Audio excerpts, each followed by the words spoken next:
자, 교재는 276페이지. 자, 공소와 공소권 이론입니다. 자, 밑으로 내려와서 공소를 볼게요. 자, 공소는 기소를 말합니다. 그래서 의 보시게 되면 두 번째 줄에 검사의 공소가 제기가 되면 수사는 일단 끝나죠. 그리고 사건은 공판 절차로 이행되어서 이 법원의 심판이 개시가 됩니다. 자, 역할 나왔네요. 두 번째 불고불리 원칙 읽어보시고 법원의 심판 범위를 한정하고요. 그 다음 신분 자체가 피의자에서 뭐로 바뀌어요? 그렇죠. 피고인 신분으로 바뀐다는 거 요거 기억해 두시면 됩니다. 자, 공소권 읽어보시고 자, 다음 페이지 볼게요. 자, 두 번째로서 공소권 남용 이론 이렇게 나와 있죠. 말 그대로 이론에 불과합니다. 이 이론은 그냥 이론에 불과하기 때문에 이 이론을 우리 판례가 받아들일까 말까 그것만 공부하시면 될 것 같아요. 자, 의 볼게요. 자, 공소권 남용이란 공소권의 행사입니다. 행사. 불행사가 아니라 행사입니다. 행사 밑줄 그시고 이 행사가 형식적으로는 적법하대요. 적법한데 실질적으로 부당한 경우가 있대요. 이것을 공소권 남용이다 이렇게 말합니다. 예를 한번 들어볼까요? 예, A라는 사람이 이 빵 한 조각을 훔친 경우를 예를 한번 들어볼게요. 자, 그러면 절도죄가 되잖아요. 그렇죠? 형법상의 타인의 재물을 절취한 자가 되기 때문에 절도죄가 됩니다. 그래서 검사가 타인의 재물을 훔쳤기 때문에 절도죄가 성립한다고 봐서 기소했다는 거죠. 즉 공소권을 행사했습니다. 공소권을 행사를 했다는 거죠. 기소했기 때문에. 근데 이것이 법적으로 맞아요. 형식적으로는 적법하지만 이 빵 한 조각이 뭐라고, 그쵸? 이게 기껏해야 1, 2천 원밖에 하지 않을 텐데 야, 해도 너무했지 않느냐? 그래서 실질적으로는 부당하지 않느냐? 이게 바로 뭐다? 공소권 남용 이론이라고 해서 거론되는 예입니다. 그래서 개념 잘 봐두세요. 행사가 형식적으로는 적법인데 실질적으로 부당한 경우를 공소권 남용이라고 한다는 것이에요. 자, 2번 체크하시고 이것이 옛날에 아주 옛날에 기출된 적이 있는데요. 자, 그러면 이 공소 제기가 형식적으로는 위법해요. 자, 형식적으로는 위법하다. 이것이 공소권 남용입니까? 아니죠. 그래서 형식적으로는 적법하다 했기 때문에 형식적으로 위법인 것은 뭐다? 이것은 공소권 남용이라고 하지 않아요. 그래서 그 예로서 소송 조건이 결여된 이 공소 제기는 공소권 남용과는 관련 없는 거예요. 두 번째, 위에서 공소권 행사가 형식적으로 적법하다 했을 때 이 행사 관련해서 남용이라 하는 것이지 공소권 이 불행사 밑줄 그시고 불행사가 부당한 경우는 공소권 남용이 아닙니다. 그래서 검사의 불기소 처분이 부당한 경우 그런 경우는 공소권 남용과는 관련이 없어요. 그래서 이 개념을 좀 잘 파악을 해두시고 자, 그러면 이 공소권 남용 이론을 주장하는 학자들은 어떻게 해결하고자 할까라고 하는 것인데 자, 밑에 1번 보시게 되면 공소권 남용이 있을 때 그 절차 방식이 적법하고 소송 조건이 구비가 되어 있다 할지라도 유무죄 판결하지 말자는 거예요. 이 유무죄의 실체 판결을 하지 말고, 그쵸? 그러니까 그래서 빵 한 조각 훔쳤다고 해서 유죄 판결 때려서 전과자 만들지 말고 그래서 사회복귀를 어렵게 하지 말고 무슨 판결 때리자? 공소기각이라든지 면소와 같은 이 형식 재판으로 끝내자라는 이론을 말하는 것인데 이것은 어디까지나 가로 열고 소수설에 불과할 뿐이다 라고 하는 거예요. 우리가 다수설도 아니고 이 소수를 왜 배워야 하는지 모르겠지만 대부분 교재에서 이렇게 쓰고 있는 것이기 때문에 그냥 참고로 좀 봐두시면 될 것 같아요. 근데 우리나라 다수설은 뭐다? 이 이론을 인정하지 않습니다. 우리 판례도 대부분 인정하지 않고 극히 한두 개의 판례에서 예외적으로 인정하고 있다는 것만 참고로 좀 봐두시면 될 것 같아요. 자, 그러면 밑에 판례 볼게요. 자, 형소법 246조, 247조 바로 뒤에서 나올 겁니다. 자, 검사는 밑에 줄에 공소를 제기할 수 있고 형법 51조를 참작해서 공소를 제기하지 아니할 순 이 재량권이 부여가 되어 있다.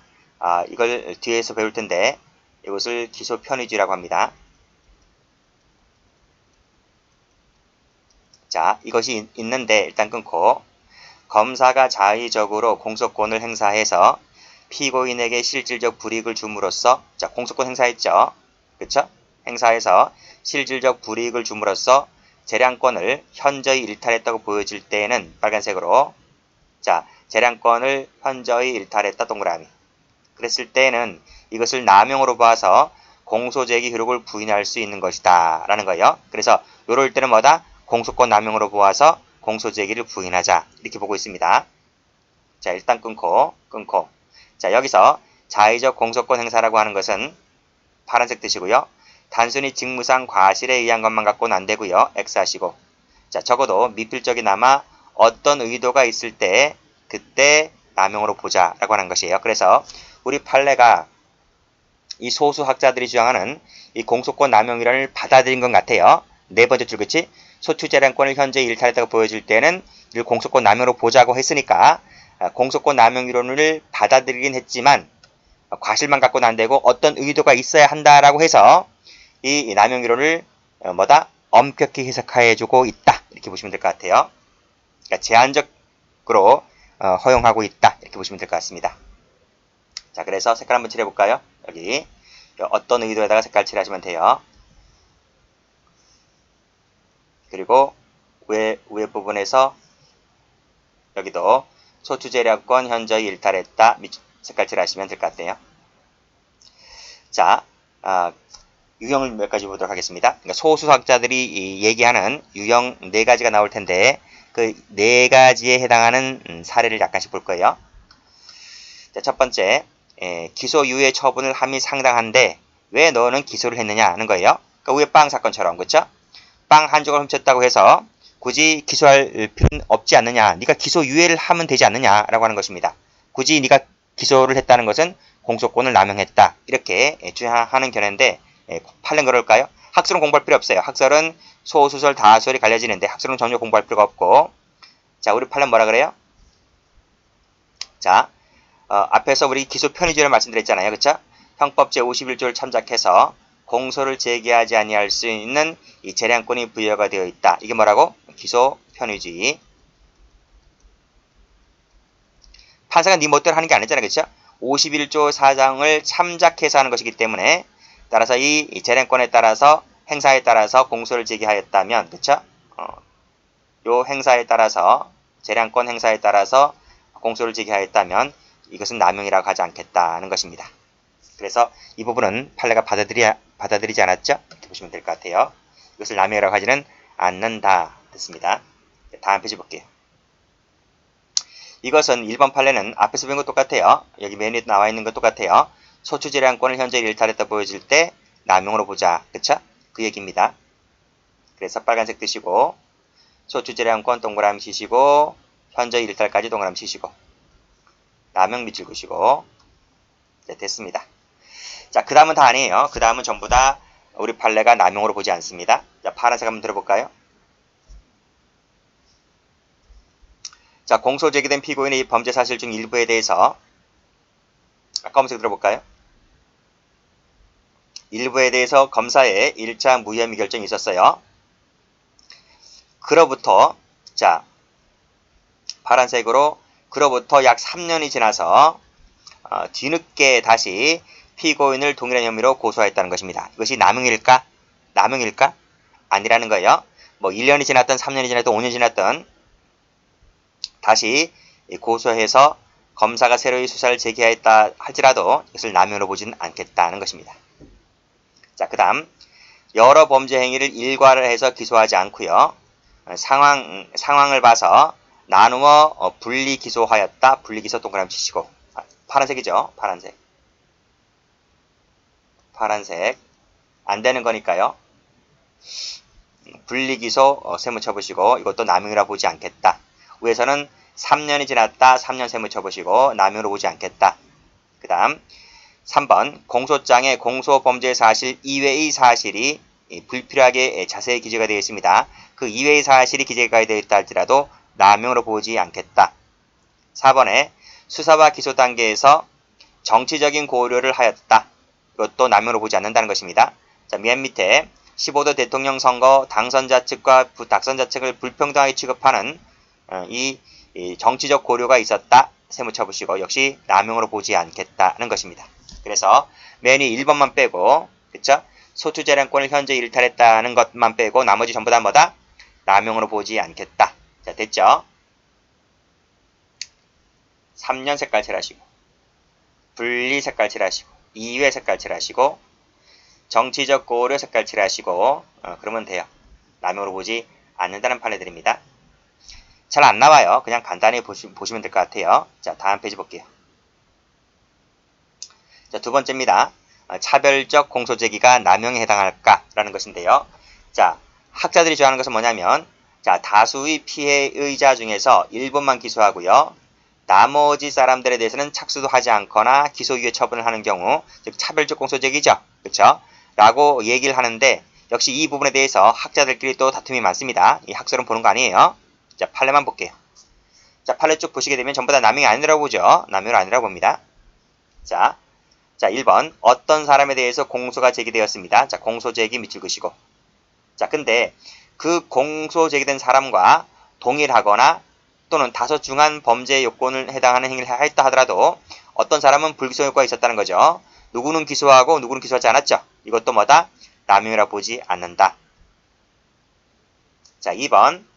자, 피고인들과 동일한 내용의 국가보안법 위반 사실에 대해서 행위자에 대해서는 공소제기가 없었다. 근데요, 옆에 보니까 피고인들에 대해서는 공소제기가 있었죠. 그쵸? 누구는 공소제기하고 누구는 공소제기 안 했죠. 라고 하는 것도 역시 마찬가지로 남용으로 보지는 않는다는 것입니다. 그 이유가 중간에 나와 있는데, 이건 뭐 중간에 이건 나오진 않아요.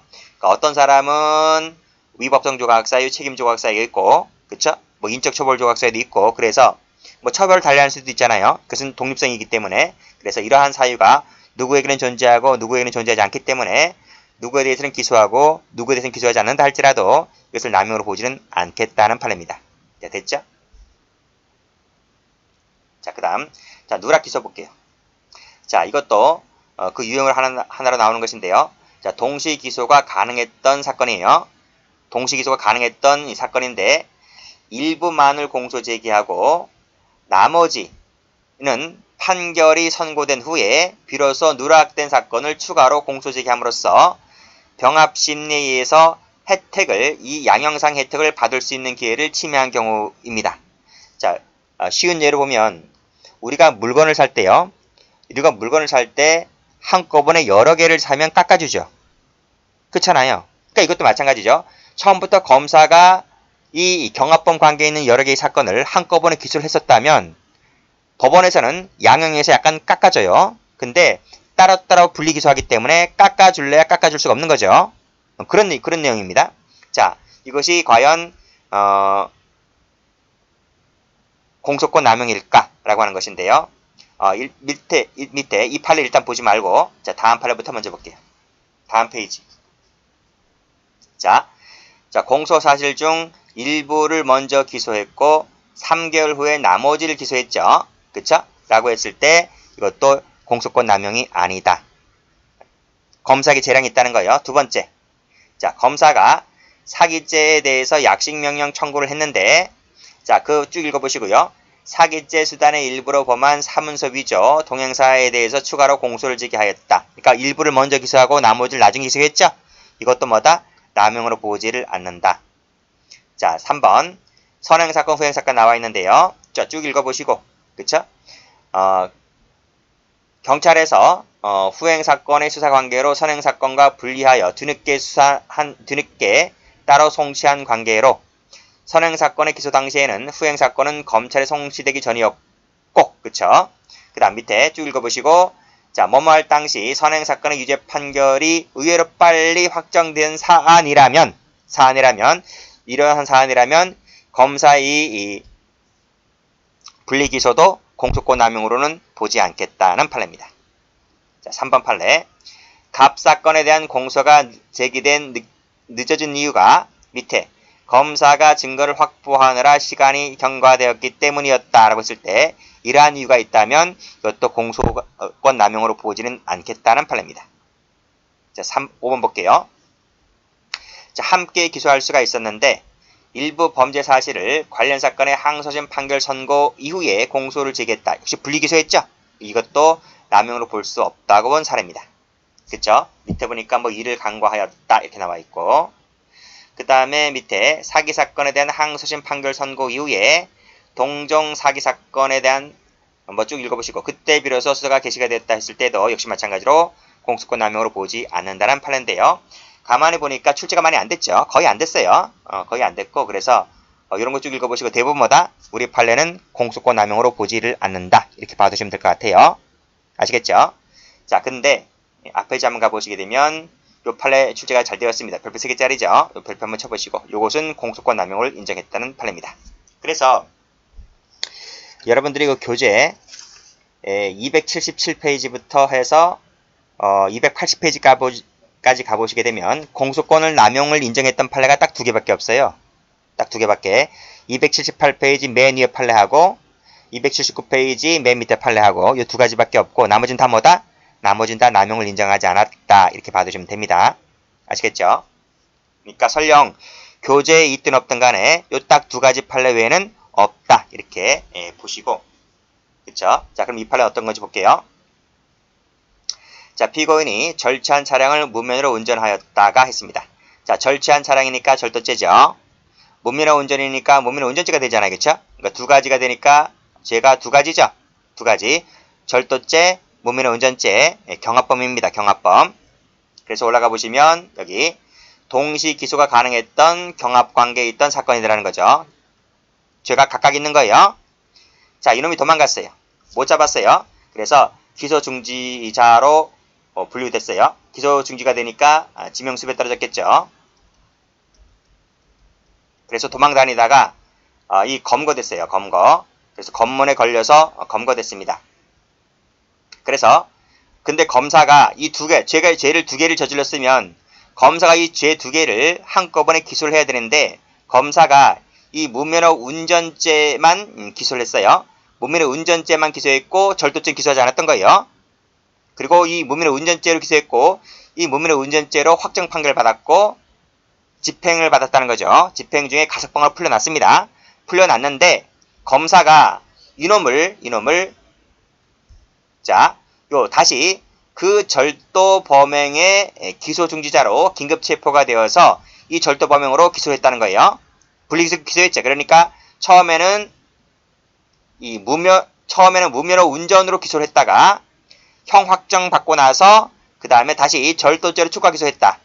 라고 했을 때 이것은 뭐다? 우리 판례가 이것을 남용으로 보았다. 남용으로 보았다. 그래서 이것을 위법이 있다. 이렇게 보았습니다. 이것은 공소권 남용을 인정했다는 판례입니다. 아시겠죠? 요 판례만 조심해서 보시고 나머지는 다 뭐다? 남용으로 인정하지 않았다. 이렇게 보시면 될 것 같아요. 색깔 한번 칠해드릴까요? 여기 색깔 칠하시고 여기 색깔 칠하시면 돼요. 자, 다음 자, 4번 볼게요. 자, 위법 수사에 따른 공소직이 나와 있죠? 자, 수사 절차에 등대한 위법이 있을 때 그 위법한 수사 절차에 검은색으로 위법한 수사 절차에도 불구하고 이 공소를 제기하는 것이 과연 공소권 남용으로 비춰질 수가 있을까? 이런 말입니다. 자, 수사 절차에 위법이 있기 때문에 당연히 그 수사는 위법한 거예요. 그쵸? 그쵸? 이 수사가 위법인 건 위법인데 기소하는 것이 공소권 남용이 될 수 있을까라는 것이죠. 자, 먼저 역시 학습 필요 없고요. 자, 밑에 판례부터 먼저 볼게요. 야, 이거부터 먼저 볼게요. 이거 별표 쳐볼게요.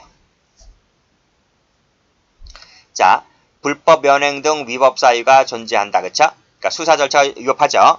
불법 연행 등 위법 사유가 존재하니까 수사 절차는 위법한데 자, 그 위법한 절차에 위하여 수집된 증거를 배제할 이유는 될지언정. 그쵸?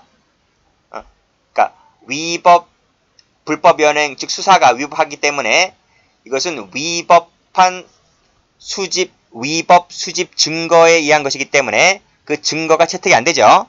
증거 능력이 부정되잖아요. 그쵸? 공판 절차에서. 그렇지만 그 공소 제기 절차 자체가